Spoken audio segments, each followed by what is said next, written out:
Every now and then, a game comes along that changes the course of the franchise. Sometimes a series can just become stale after several games, or lose sight of its original identity that made the game magical to begin with. For example, Resident Evil 7 is widely considered the game that reversed the decline of the Resident Evil series. It was both a return to form and a modern overhaul, leaning into its horror identity, and ultimately saving the entire franchise, breathing new life into the IP. On the other hand, Silent Hill has been pretty hit or miss lately, with Ascension being one of the lowest points in the entire series, and even as a free game, the short message received mixed reviews about its story and gameplay. However, Silent Hill 2 Remake was generally well received from old and new fans alike. Despite the initial skepticism and performance issues, Silent Hill 2 Remake was a success. It has a current score of 86% on Metacritic, and surpassed 1 million sales in the first 3 days of its release, making it the fastest selling Silent Hill game to date.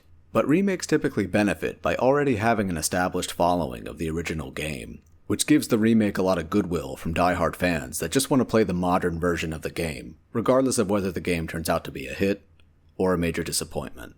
But of course, the number of remakes available to make is finite, and isn't sustainable for the continuation of the franchise. Therefore, Silent Hill F has a lot of pressure to carry the series forward into new and exciting territory. In my opinion, the franchise is kind of at a crossroads now, and Silent Hill F can either make or break the series, depending on how well the game is received, and how the new direction of the series, being set in 1960s rural Japan, will influence future Silent Hill games and broaden the scope of what a Silent Hill game can be. Just like RE7 reinvented itself to save Resident Evil, can Silent Hill F be that game to save the franchise? Personally, I'm getting my hopes up. Most of what we know so far about Silent Hill F has come from the Silent Hill Transmission broadcast on March 13th, 2025. Even though we weren't given a release date, we were finally introduced to the new setting and characters, and even given a glimpse of the story. The game takes place in 1960s rural Japan, located in the fictional town of Ebisugaoka, which is based on the real town of Kanayama, about 30 minutes south of Gedo City in Gifu Prefecture.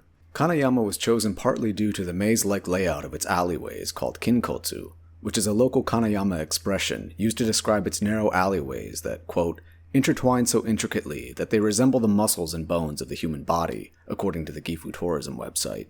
Story writer Ryuki Shizuru Nana decided to use Kanayama as the inspiration for the new Silent Hill setting because he wanted to find a suitable place to tell the story, stating that, you can really feel the town's history and how the structure of the houses and buildings have shifted in response to both its residents' lifestyles as well as the passage of time. And I think there's a lot of significance choosing to accurately represent an authentic rural 1960s Japanese town, but more on that later. The game will follow a young schoolgirl named Shimizu Hinako, who is living her life as an ordinary teenager until her town is suddenly shrouded in fog and begins to change in a horrific way. Now she must explore a town she no longer recognizes while solving puzzles, fighting strange enemies, and doing everything she can to survive, in order to face the ultimate decision that she must make. This is a tale about a beautiful yet terrifying choice. While this description seems to be very ambiguous, the Silent Hill Transmission repeatedly stated that the plot will center around choices that Hinako must make, as well as the consequences of those choices, and the primary theme of this narrative will explore the concept of beauty and horror, and the inverse of horror and beauty. And I think we can glean some more information about the story if we take a deeper look into the key players involved in the production and development of Silent Hill F. Just like Konami outsourced the development of Silent Hill 2 Remake to Bloober Team, the independent game studio Neobards Entertainment was tasked with the development of Silent Hill F. So what do we know about Neobards? The Taipei-based team has a history of working with Capcom, who hired Neobards to work on their ports of the Resident Evil Origins collection for the Switch, as well as ports for Resident Evil 2 and 3 Remake, and Resident Evil 7. I believe the main thing Neobards added to the ports was ray tracing, so they didn't really have any significant involvement with the production of the games. Neobards did, however, have a greater development role in the production of Reverse and Resident Evil Resistance, which is understandably worrisome for some people. These games are by no means amazing, but they're still basically small-scale games. Neobards hasn't shown us what they're capable of in making a full-length horror game just yet. I understand if people have doubts whether Neobards can deliver on the gameplay side of Silent Hill F, but not too long ago, people were very skeptical about Bloober Team as well. The gameplay trailer for Silent Hill 2 Remake was met with overwhelmingly negative feedback, People were led to believe that the game was going to be riddled with QuickTime events and other combat features that would destroy the very soul of the game. But as far as I'm aware, these negative concerns were quickly alleviated once the actual game came out and was true to the tone of the original Silent Hill 2. But I get if people are still worried about the combat design of Silent Hill F, especially since we haven't seen any real footage of gameplay yet. We know that Al Yang of Neobards and Motoi Okamoto from Konami are serving as director and producer of the game respectively. Al Yang was the director of Resident Evil Resistance, which featured a lot of combat, but the gameplay was rife with technical issues with enemy AI and game stuttering, making the game almost unplayable according to many reviewers. On the other hand, Motoi Okamoto was the director of Silent Hill: The Short Message, which didn't feature any combat, and was criticized for having a poorly designed chase sequence and a narrative that was a bit too on the nose with its themes of social media, bullying, and mental health. But this was a free game, and I don't think we can adequately compare Resistance or The Short Message with a mainline Silent Hill game. In my opinion, I think Konami has a very solid blueprint with the success of Silent Hill 2 Remake, and I think they're smart enough to know what worked and what didn't work with the game. There's no evidence to suggest that Silent Hill F was made under the same circumstances as Resistance, which was basically made to supplement the rushed production of RE3 Remake, which made it basically DLC content for the game. My prediction is that the game will play a lot more like Silent Hill 2 Remake, which Okamoto also produced, and will have slightly altered movement and combat to match the ability of the character Hinako. And I think we're actually given a slight glimpse of the combat at this point in the game trailer, where it looks like Hinako is engaging an enemy with a metal pipe after a cinematic event. And one final point about gameplay, in my opinion, the combat system doesn't have to be perfect. It can even be really janky for all I care. I always got more satisfaction from solving the puzzles in Silent Hill than I ever did mowing down enemies with weapons. I've never once played a Silent Hill game with the expectation that my ability to survive will depend on my gamer reflexes. To me, Silent Hill isn't a game about combat at all. It's always been a secondary feature that supports the primary function of the game, which is its atmosphere. In my opinion, the auditory and visual experience of the game's horror atmosphere is at the core of every great Silent Hill game.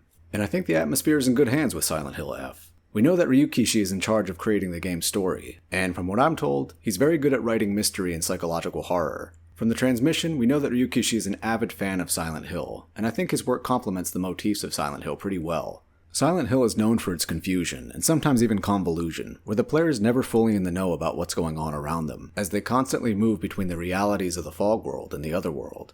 There's a sense of a larger mystery about the supernatural phenomena surrounding Silent Hill that is never fully explained.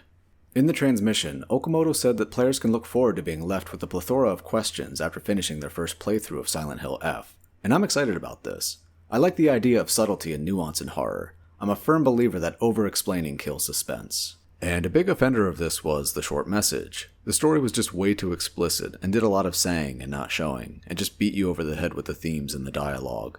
But it sounds like Silent Hill F is going to be more understated, and require multiple playthroughs and other contextual material to fully appreciate the story. And I much prefer this kind of horror. Something that's inexplicable. Something that you don't know exactly what it is, where it came from, or how to defeat it.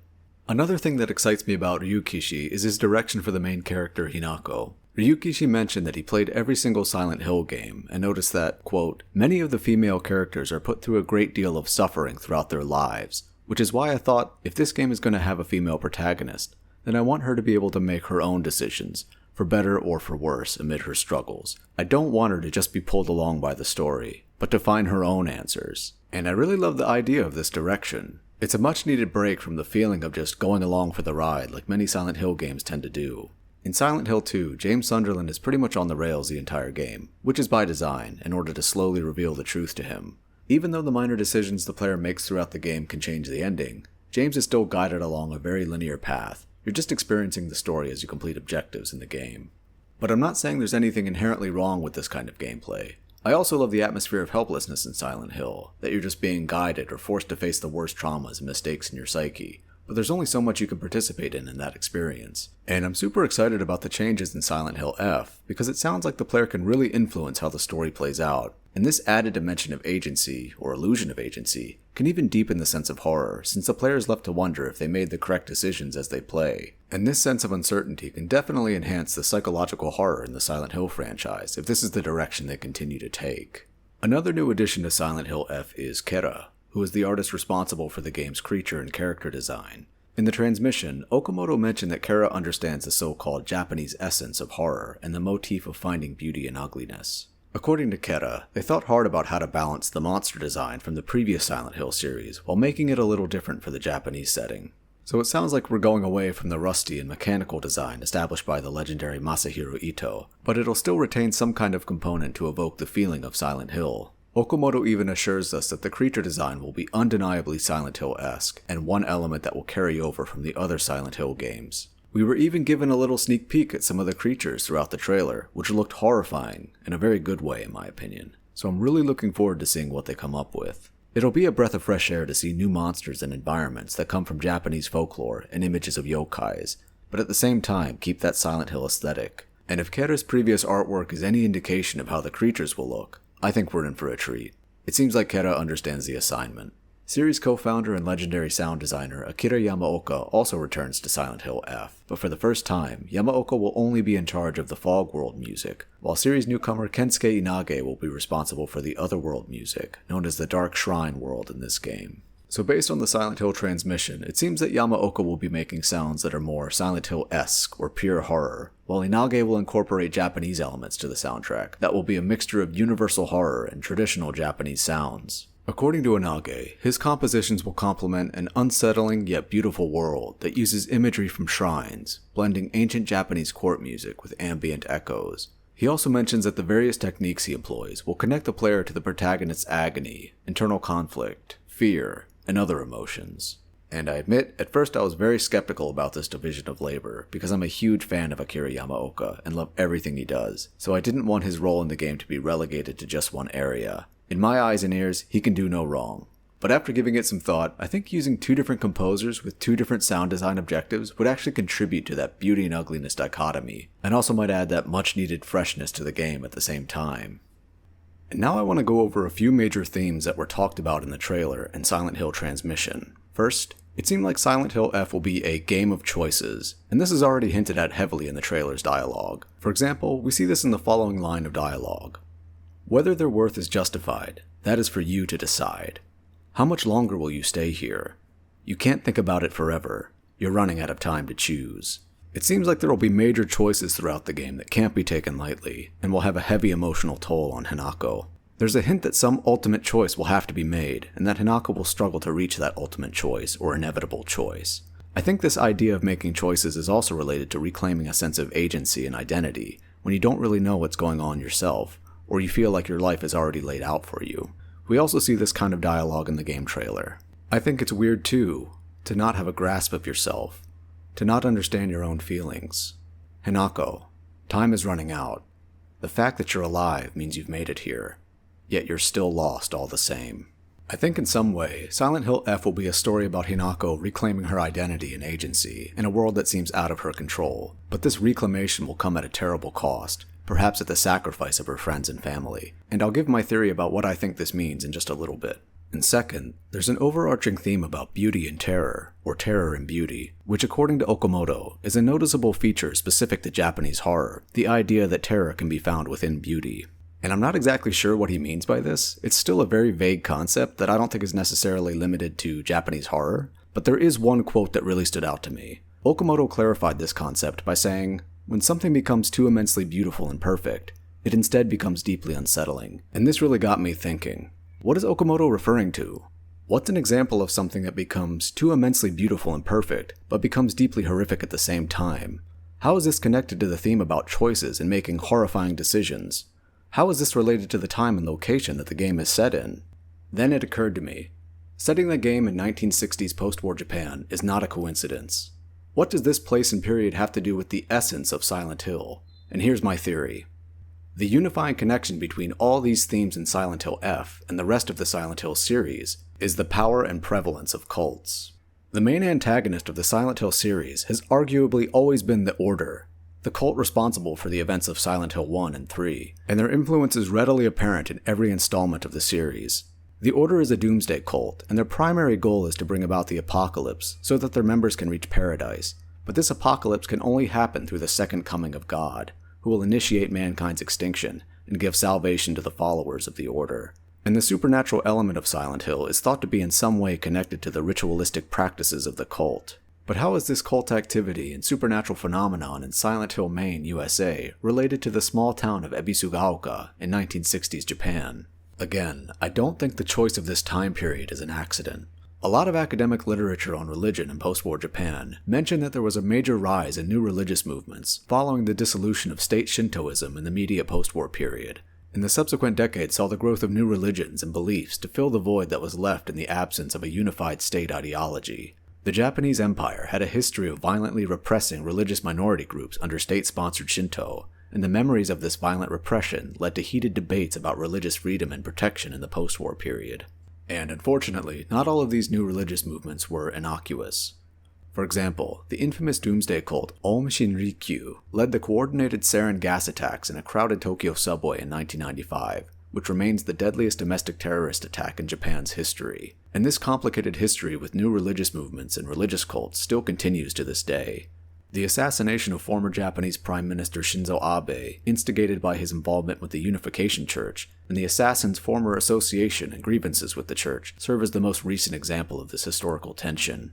And of course, all of this is an oversimplification, and there are many factors and variables to consider here. But I'm just trying to illustrate Japan's complicated history with religious movements, and that Ebisugaoka could be a crucial setting for one of these doomsday cults that may have come to prominence during the 1960s. Now, all of this is my opinion and very much speculation, but perhaps the underlying theme of Silent Hill F is in some way related to Hinako's encounter with a cult organization with roots in Ebisugaoka. The motif of re-establishing one's identity and sense of agency seems to be a recurring theme in the trailer, and perhaps this longing for identity may have some broader parallels with post-war Japan re-establishing its identity after World War II, or the longing of some spiritual connection or sense of community during Japan's rapid industrialization in the following decades. And another thing to consider is this idea of finding beauty in terror and terror in beauty. I wonder if this is somehow related to the pristine image the cults attempt to show, or if a beautiful paradise or promised land is something that the cult tempts Hinako with. But does this beautiful paradise come at some horrific cost? Perhaps at the cost of Hinako's friends and family. We see Hinako at the end of the trailer in a very clean and decorative shrine, and she seems to be participating in some ritual. And right before she gets her face sliced off, one of the masked members tells Hinako, "Now say your farewells. I sincerely hope you find happiness. Truly." And I'm no cult expert, but I think one of the main strategies they use to keep their members is to isolate them from their family. Is the cult trying to lure Hinako into their organization with promises of happiness? Are they offering her some kind of fulfillment that she's not getting from her friend group? Is the cult making her cut ties with her friends and family? Or worse, pitting Hinako against them? Is the cult the one behind Hinako's ultimate beautiful yet terrifying choice she must make? What will she sacrifice in order to reach this unspeakable beauty? And again, all of this is just speculation, but I think it's possible that we do see some kind of cult play a major role in Silent Hill F, and I think it would provide a very good connection to the previous Silent Hill games. And maybe this Shinto-inspired religion in Ebisugaoka has the same goal of the Order in Silent Hill. And if so, maybe they're invoking the same supernatural force that haunts the minds of all those that encounter it or are beckoned by it.